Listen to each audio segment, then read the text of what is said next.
పునరుత్థానము అనగా మరణాన్ని జయించటం, అనగా నీ శరీరములో ఉన్న బలహీనతను జయించటం, అనగా నీ సమాజంలో ఉన్న బలహీనతను జయించటం. మానవుడు దేవుణ్ణి తృణీకరించిన కారణం చేత కళ్ళుండి చూడలేని సమాజంగా మారాడు, చేతులుండి పని చేయలేని సమాజంగా మారాడు, నోరుండి మాట్లాడలేని సమాజంగా మారాడు, కాళ్ళుండి నడవలేని సమాజంగా మారాడు.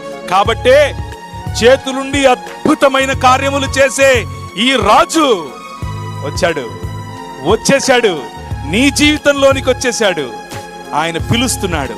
ఈరోజు రాత్రి ఒకవేళ కూర్చున్నటువంటి మీలో, మైకుల ద్వారా వింటున్నటువంటి మీలో, లైవ్ ద్వారా చూస్తున్నటువంటి మీలో, మీ హృదయంలో, మీ హృదయానికి పట్టినటువంటి పాపం అనేటటువంటి ఈ రోగం, ఈ దేవుణ్ణి తిరస్కరించటం అనేటటువంటి రోగం, దాని నుంచి మీకు విముక్తి కావాలా? ఒక్క క్షణం మీ మనస్సుల్లో, మీ హృదయాలపైన చేయి వేసుకుని దేవుని వైపు చూడండి. ఇదే రక్షణ సమయం, ఇదే రక్షణ దినం. దీన్ని అలక్ష్యం చేయొద్దు. ఆ ప్రభు తన స్వరక్తమిచ్చి నిన్ను కొనుక్కున్నాడు. ఆ ప్రభు నిన్ను తన స్వరూపము పోలిక చొప్పున చేయాలి అని ఆశపడుతున్నాడు. ఆ రాజు ఈ భూమిని, ఈ ఆకాశమును మళ్ళీ ఒకటి చేయాలి అని ఆశపడుతున్నాడు. ఆ ఆశను నూతన సృష్టిగా, క్రొత్త ఆకాశముగా, క్రొత్త భూమిగా ఆయన సంపూర్ణం చేయబోతున్నాడు. ఈ మాట మనకు ఎఫెసీయులకు రాసిన పత్రిక బైబిల్ గ్రంథములో 1వ అధ్యాయం 10వ వచనంలో కనిపిస్తుంది. దేవునికి ఉన్నటువంటి సంకల్పం క్రీస్తును పంపించటానికి ఏమిటి అనంటే, ఆయన పరలోకమందున్నవే గాని భూమి మీద ఉన్నవే గాని సమస్తమును ఐక్యపరిచి ఒకటిగా చేయాలి అని నిర్ణయించుకున్నాడు. అందులో నువ్వు ఉన్నావు, అందులో నీ కుటుంబం ఉంది, అందులో నీ ఈ గ్రామం ఉంది, నీ మండలం ఉంది, నీ రాష్ట్రం ఉంది. నీ హృదయాన్ని ఈరోజు రాత్రి ఆయనకిస్తే నీ జీవితంలో అద్భుతాలు చూస్తావు. ఈ రాజుతో నాకు 25 ఏళ్ల క్రితం పరిచయం ఏర్పడింది, 27 ఏళ్ల క్రితం పరిచయం ఏర్పడింది. అలా పరిచయం ఏర్పడిన క్రమంలో ఈ రాజు నాతో అన్నాడు, నీవు లోకమునకు వెలుగై ఉన్నావు అని అన్నాడు. నేను ఎలా వెలుగవుతాను? నేను దరిద్రమైన జీవితం జీవిస్తున్నాను కదా, ఎలా వెలుగవుతాను అని అనుకున్నాడు. కానీ ఆయన తగ్గింపును నేర్పుతాడు, ఆయన కష్టించటం నేర్పుతాడు. నువ్వు పట్టిన చేతిలో, నువ్వు పట్టిన మట్టిని బంగారం చేస్తాడు, నువ్వు కాలు పెట్టిన భూమిని నిధిగా చేస్తాడు, నువ్వు పలికిన మాట సువర్ణంగా ఉంటుంది, నువ్వు మాట్లాడిన ప్రతి మాట అవతలి వారి జీవితాలను కట్టేదిగా ఉంటుంది. నీకేదో ఈ ప్రభువు వద్దకు వస్తే ఏదో గొప్పగా ధనం వస్తుంది, ఏదో గొప్పగా ఇంకేదో అయిపోతుంది, నీ రోగాలు పోతాయి, నీకు పెండ్లవుతుంది, నువ్వు కార్లు కొనుక్కుంటావు. ఇది కాదు నేను చెబుతున్నది. నీ జీవితాన్ని ఒక ఆశీర్వాదమునకు, నిన్ను ఎలాగూ ఆశీర్వదిస్తాడు, కానీ నీ ద్వారా నీ గ్రామాన్ని ఆశీర్వదిస్తాడు, నీ ద్వారా నీ మండలాన్ని ఆశీర్వదిస్తాడు, నీ ద్వారా నీ దేశాన్ని ఆశీర్వదిస్తాడు. ఆ రాజు నిన్ను పిలుస్తున్నాడు. ఈ రాత్రి రా, నాతో కలిసి ప్రయాణం చేయి అని పిలుస్తున్నాడు. ఆ రాజు యొక్క పిలుపు గనక నీకు వినపడితే, ఆ రాజు ఈ లోకానికి వెలుగుగా వచ్చాడు.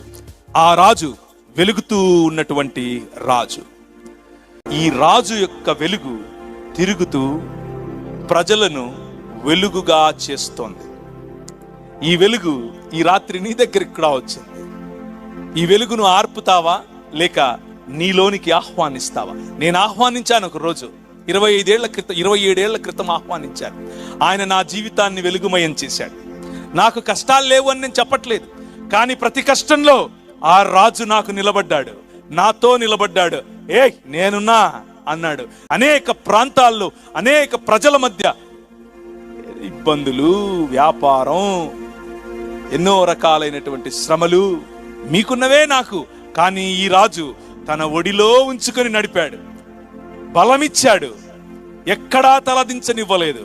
నువ్వు తలగా ఉంటావు అని చెప్పాడు, నువ్వు తోకగా ఉండవు అని చెప్పాడు, నువ్వు అప్పిస్తావు కానీ అడుక్కు తినవు అని చెప్పాడు. ఈరోజు రాత్రి అప్పులతో నువ్వు బాధపడుతూ ఉన్నావా? నువ్వెక్కడున్నా సరే ఒక్క నిమిషం, నీ అప్పులు, నీకున్న ఆర్థిక ఇబ్బంది, నువ్వెక్కడున్నా సరే ఒక్క నిమిషం, నువ్వు మైకుల ద్వారా వింటూ ఉన్నా, నువ్వు లైవ్ ద్వారా వింటూ ఉన్నా, ఒక్క నిమిషం నేను చెబుతున్న మాట చెప్పి చూడు. అబ్రహామును ఆశీర్వదించావట, అబ్రహాము జీవితంలో అనేకమైన ఆశ్చర్య కార్యాలు చేశావట. నిన్ను నమ్మిన ప్రతివాడిని తలగా ఉంచుతావట. అవమానముతో అప్పుల బాధతో కృంగిపోయిన నన్ను తలగా చేస్తావా అని అడిగి ఒక మాట అడిగి చూడు. నన్ను తలగా చేయి ప్రభువా అని అడిగి చూడు. He will do it. ఆయన చేస్తాడు. నా జీవితంలో చేశాడు, నీ జీవితంలోనూ చేస్తాడు. ఆ రాజు నీ రాజు. ఒక్కసారి ఆ రాజుకు నీ జీవితం ఇచ్చి చూడు. నీ జీవితాన్ని ఎంత శోభాయమానంగా చేస్తాడో చూద్దువు గాని.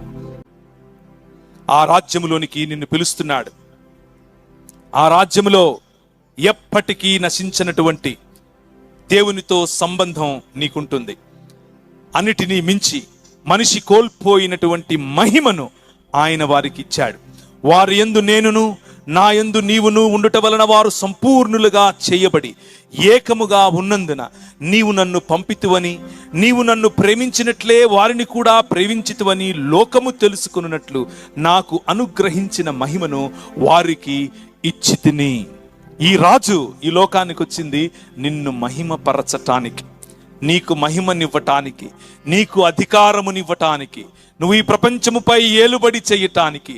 ఏలుబడి వైలెన్స్తో కాదు, ఏలుబడి బెదిరింపులతో కాదు, ప్రేమతో.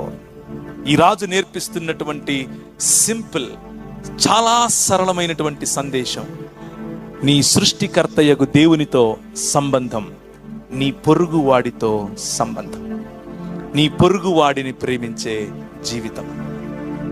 ఇంతే బైబిల్ యొక్క సారాంశం. సమస్త బైబిల్ యొక్క సారాంశం ఇదే. ఈ రాజుతో కనుక నువ్వు కలిసి పయనిస్తే, ఈ రాజుతో కనుక కలిసి నువ్వు ప్రయాణిస్తే దేవునితో సహవాసం. ఈ రాజును కలిసి ప్రయాణిస్తే నీ సాటి మనిషిని గౌరవించే మనస్సు నీకొస్తుంది.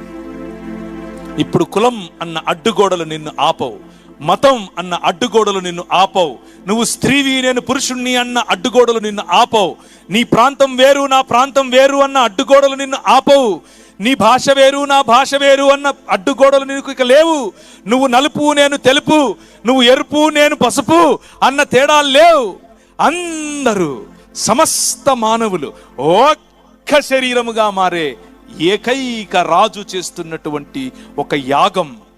ఆ యాగములో భాగముగా నిన్ను పిలుస్తున్నాడు. ఈరోజు ఈ రాజు యొక్క స్వరం నువ్వు వింటూ ఉంటే, రా రా, ఈ రాజును ఆశ్రయించు. ఈ రాజు నిన్ను ఆశీర్వదిస్తాడు. ఈ రాజు నీ జీవితానికి ఎన్నడూ నువ్వు మర్చిపోనటువంటి నీకు ఒక ఆశ్చర్యకరమైనటువంటి జీవితాన్ని ఇస్తాడు. ఆయన ఎల్లప్పుడూ ఉన్నాడు, ఎల్లప్పుడూ ఉంటాడు. ఇక్కడ ఇప్పుడు ఈ క్షణం నీ ముందు ఉన్నాడు. ఆయన మాట్లాడుతూ ఉంటే, ఒకవేళ నీకు వినిపిస్తూ ఉంటే, ఆయన స్వరాన్ని, సన్నని మెల్లనైన ఆ రాజు స్వరాన్ని విను. ఈ నల్లట్ట పుస్తకం 66 పుస్తకాలు ఉన్నటువంటి బైబిల్ గ్రంథం వెళ్ళింది. ఎక్కడెక్కడికి వెళ్ళిందో అక్కడెక్కడ సుభిక్షత, ఎక్కడెక్కడికి ఈ గ్రంథం వెళ్ళిందో, ఈ సువార్త ప్రకటింపబడిందో, ఈ రక్షణ సువార్త ప్రకటింపబడిందో అక్కడక్కడ స్త్రీకి న్యాయం జరిగింది, పిల్లలకు న్యాయం జరిగింది, అందరికీ చదువు ఇవ్వబడింది, అందరికీ ఆరోగ్యం ఇవ్వబడింది. ఈరోజు రాత్రి నీ శరీరంలో రోగం ఏదైనా ఉంటే, అనారోగ్యం ఏదైనా ఉంటే, ఈరోజు రాత్రి నీ మోకాళ్ళ మీదికి నువ్వురా, నీ మోకాళ్ళ మీదికి నువ్వురా. ఆయన నిన్ను ఆశీర్వదించబోతున్నాడు. నీకు కణితి, నీ క్యాన్సర్, నీ ఎయిడ్స్, నీ ఏదైనా సరే ప్రపంచంలో, నీ హృదయంలో ఉన్న రోగమా, నీ శరీరంలో ఉన్న రోగమా, ప్రతి ఒక్కటి ఈరోజు రాత్రి నిన్ను ఈ ప్రభువు తాకబోతున్నాడు. నేను చెప్పినందుకు కాదు, నువ్వు అడిగితే. నేను చెప్పినందుకు కాదు, నువ్వు అడిగి చూడు. నువ్వు మోకరించి ఆయన్ను పిలువు. నువ్వు నన్ను స్వస్థపరుస్తావట, స్వస్థపరుచు యెహోవా నువ్వట. నువ్వు దిగి వచ్చిందే అందుకట. మానవులకు స్వస్థతట, ఈ లోకమంతా సంతోషమట. మరి నా కుటుంబంలో సంతోషం లేదు, నా జీవితంలో సంతోషం లేదు, రా ప్రభువా అని ఒక్క మాట చెప్పు, నీ జీవితం మారుతుంది. Tonight is the night that you will see the day. ఈ రాత్రే నీకు వెలుగుమయమైన రాత్రి. ఈ రాత్రి నీ జీవితాన్ని మార్చే రాత్రి. ఈ రాత్రి నీ రోగములు పోగొట్టే రాత్రి. పరిశుద్ధాత్మని శక్తి చేత నింపే రాత్రి. ఈ రాత్రి నీ మనసును కఠోరం చేసుకోవద్దు. ఈ రాత్రి ఈ రాజు దగ్గర కన్నీళ్లతో ఒక్క మాట చెప్పు చాలు. ఒకే ఒక్క మాట. నువ్వు రాజువట, నువ్వు దేవుడివట, నిన్ను అనుసరిస్తే సుభిక్షతట, నిన్ను అనుసరిస్తే రక్షణట, నిన్ను అనుసరిస్తే నాకున్న ఈ సంకెళ్ళు విరిచేస్తావట. నేను నిన్ను నా హృదయంలోకి ఆహ్వానిస్తున్నాను, అంతే, ఇంకేం లేదు. రా, నా సంకెళ్ళు తెంపే. ఆయన చేస్తాడు.